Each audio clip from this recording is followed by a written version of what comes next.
Good afternoon, કેમ છો બધાય? સ્વાગત છે તમારું મારા આજના નવા બ્લોગમાં. અને આજે પણ બ્લોગ સાંજે મેં ચાલુ કર્યો છે. ત્યારે થઈ ગયો છે સાંજનો ટાઈમ અને હિત અહીંયા જો એનું પપૈયું સાંજનું એન્જોય કરી રહ્યો છે. અને હિત કાલે જવાનો છે પિકનિકમાં, હે ને હિત? ક્યાં જવાનું છે? સાણંદ સાણંદ રિસોર્ટમાં. સાણંદ રિસોર્ટમાં જવાનું છે. તો આપણે એને પૂછીએ કે ત્યાં રિસોર્ટમાં જઈને શું શું કરવાનું છે. તો જો અહીંયા હજી પપૈયું હિતનું ચાલી રહ્યું છે, થોડુંક એવું બાકી છે. હવે એને ફિનિશ કરતો રહેશે. અને હિત સાણંદ કઈ બાજુ જવાનું છે રિસોર્ટમાં? એમને કઈ ખબર નથી. રિસોર્ટનું નામ તો ખબર હોય ને? શાંતિ સુમન રિસોર્ટ. હા, શાંતિ સુમન રિસોર્ટ. અને ત્યાં જઈને શું શું કરવાનું છે એ તો કે? રમવાનું, બીજું કઈ કરવાનું, બસ. સવારથી શું કરવાનું? ત્યાં જઈને ખાવા પીવાનું, રમવાનું, બધું કરવાનું. એવું છે. અહીંથી સ્કૂલે કેટલા વાગે જવાનું છે? અહીંથી સ્કૂલે રેગ્યુલર ટાઈમ. રેગ્યુલર ટાઈમે જવાનું ને? 7:30 આપણે નીકળીએ છીએ, 7:15 પછી. તો એ ટાઈમે જવાનું. પછી ત્યાંથી સ્કૂલેથી અહીંયા અરે સ્કૂલેથી રિસોર્ટ ક્યારે જવાનું એમ કહું છું? 9 વાગે. સ્કૂલેથી રિસોર્ટ જવા માટે 9 વાગે નીકળશે. પછી પહોંચી જશું. ત્યાં પહોંચી જશું. અચ્છા. અને પછી ત્યાં જઈને બ્રેકફાસ્ટ, લંચ. લંચ તો હોય 2-3 વાગે. હા, અને પછી નાસ્તા કરી અને પાછા સ્કૂલે કેટલા 3:30-4 વાગે આવશો ને? એટલું થાય. તો જો ઈ તો ત્યાં જઈને મસ્તી, મોજ મસ્તી ને બધું કરવાનું છે. અને લઈ જવાનું છે એ એને આજે રેડી કરવાનું છે ને. શું શું લઈ જવાનું છે? એક બેગ લઈ જવાનું છે. આ બેગ છે. હા, બેગ લઈ જવાનું છે. અને અમે હજી થોડીક કંઈક વસ્તુ નાખવાની છે. હમણાં હિત બતાવશે કે એને શું શું લઈ જવાનું છે એ, હે ને હિત? હા. ઠીક છે, ચાલ આ પેલા ફિનિશ કરી દઈએ ને પછી તું કે તારેમાં શું શું લઈ જવાનું છે. બેટ લઈ જવાનું છે ને? બેટ લઈ જવાનું છે. બેટ લઈ જવું છે. હિતને લઈ જવાનું નથી, લઈ જવું છે. કેમ કે એને એવું છે કે ત્યાં કાંઈ નહીં હોય બીજું રમવાની વસ્તુ, તો હું બેટ લઈ જાઉં.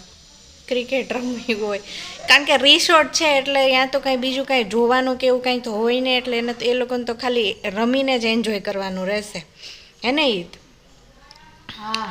તો બધાય કંઈક ને કંઈક લઈ આવશે છોકરાઓ. હિતે બેટ લઈ જવાની વાતો કરે છે તો એ બેટને એવું લઈ જશે, બોલ ને એવું. અને મેડમે થોડું ઘણું કીધું છે તો લઈ આવજો એમ કીધું ને. હા, લઈ આવવું હોય તો લઈ આવજો, બાકી હા, કાંઈ નહીં. હિત મને તું પિકનિક જશે ને તો મને મારી પિકનિક યાદ આવી ગઈ. હું ગઈ હતી ને, હું પહેલી વાર ક્યાં ગઈ હતી તને ખબર? હું પહેલી વાર ગઈ હતી ને ત્યારે સવારે 5 વાગ્યાનો કે 5:30નો કંઈક ટાઈમ હતો સવારે નીકળવાનો હો. અને અમે ગયા હતા સોમનાથ. અને વચમાં ઓલું વેરાવળ આવે ને, ચોરવાડ, ન્યાય ગયા હતા. અને પછી ત્યાંથી સોમનાથ ગયા હતા. અને ત્યાં બધું ફરીને આવતા પછી રાત્રે કેટલા વાગ્યા હતા ખબર? 10-11 જેવા વાગી ગયા હતા. અંધારું થઈ ગયું હતું એકદમ જ. તો હું ફર્સ્ટ ટાઈમ ગઈ હતી ને, મને એ યાદ આવી ગયું કે હું છે ને બસમાં સોમનાથ ગઈ હતી નોબલ પ્રાઇમરી સ્કૂલમાંથી. કયું વર્ષ હોય એ તો મને યાદ નથી. કોઈ મારે જેવું હોય જે નોબલ પ્રાઇમરી સ્કૂલમાંથી પ્રવાસમાં ગયું હોય તો કહેજો.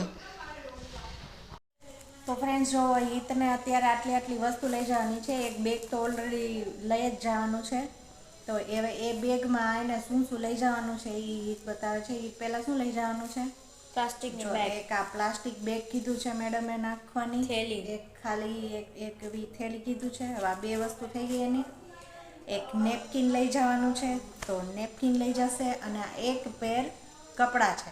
તો કદાચ ને ખરાબ છોકરાઓ શું હોય કે રમતા રમતા કંઈક ખરાબ થાય કે કંઈક જમવામાં કંઈક ઢોળે ઘરે અને ખરાબ થઈ જાય, તો એક પેર કપડાનું એ કીધું છે.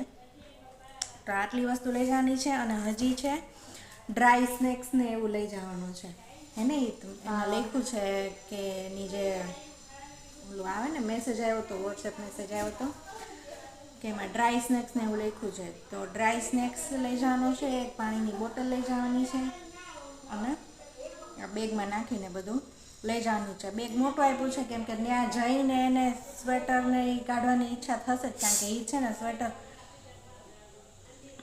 ખાલી ઘરેથી સ્કૂલે જઈને રસ્તામાં જ સ્વેટર પહેરે છે સ્કૂલે જઈને સ્વેટર કાઢી નાખે અને બિલકુલ ઠંડી નથી લાગતી આ વખતે કેમ ખબર નહીં જોકે એટલી ઠંડી પડતી નથી કે શું એ ખબર નથી પડતી ઠંડી તો જોકે અહીંયા ઓછી જ છે પણ એટલે એ મને ખબર છે ત્યાં પહોંચીને સીધો સ્વેટર કાઢી નાખે એટલે સ્વેટરને ક્યાં મૂકવાનું છે સંકેલીને બે ગોટો પોટો વાળીને નથી મૂકવાનું સ્વેટરને સરખું સંકેલીને બેગમાં નાખવાનું છે બરોબર હા સમજાઈ ગયું ને સંકેલીને શું સંકેલી હા સંકેલીને બેગમાં નાખવાનું છે તો જો આટલી ઇન્સ્ટ્રક્શન એને આપી દીધી છે બધી કરવાની કે ત્યાં તોફાન નથી કરવાના શાંતિથી રમવાનું છે જ્યાં આપણે ચડવાની કે એવી કંઈ વસ્તુ હોય ને રમ્યા ત્યાં વગર તોફાન કર્યા વગર કોણ રમે આપણે એવા તોફાન નહીં કરવાના જેનાથી આપણને નુકસાન થાય તો બીજાને થાય કોઈ પણને નુકસાન ન થવું જોઈએ એમ વાત કરી મેં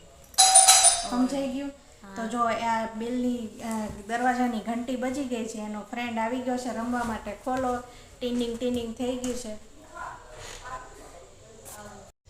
તો જો હવે હિત જતો રહ્યો છે રમવા માટે એની આટલી વસ્તુ થઈ ગઈ છે થોડી ઘણી હજી આવશે રમીને આવશે એટલે થોડી ઘણી ઇન્સ્ટ્રક્શન આપવાની છે એ આપી દઈશ અને અત્યારે સાંજે બનાવવાનો છે આપણે મગ ભાત બનાવવાના છે અને રોટલી બનાવવાની છે તો ઘણા દિવસથી મગનું શાક તો સવારમાં બનતું હોય ને તો મગનું શાક એમનેમ તો બનતું હોય છે સાથે ભાત નથી બનતા હોતા તો આજે થયું કે મગ ભાત બનાવી નાખીએ ને રસાવાળું શાક બને આમ તો ઘણો ટાઈમથી નથી ખાધું મગનું શાક કરીએ છીએ ને તો એ કોરું કરીએ છીએ તો આજે ઈચ્છા થઈ કે થોડુંક રસાવાળું જ કરીએ અને સાથે ભાત કરી નાખીએ ચાલો તો આ ભાત ને મગનું શાક બની ગયું છે આ મગનું શાક છે રસાવાળું મસ્ત આ રોટલી તૈયાર થઈ ગઈ છે આ પાપડ તૈયાર થઈ ગયા છે આ દાણા મસ્ત છે તો હવે પપ્પા આવે એટલે અમે જમી લઈએ પપ્પા આવે એટલે મસ્ત મગનું શાક અને ભાત અને અમે આ વ્લોગનો અહીંયા જ એન્ડ રાખીએ છીએ તો અમારો વ્લોગ તમને પસંદ આવ્યો હોય તો અમારા વ્લોગને લાઈક કરી દેજો શેર કરી દેજો અને અમારી યુટ્યુબ ચેનલને સબસ્ક્રાઈબ કરી દેજો થેન્ક યુ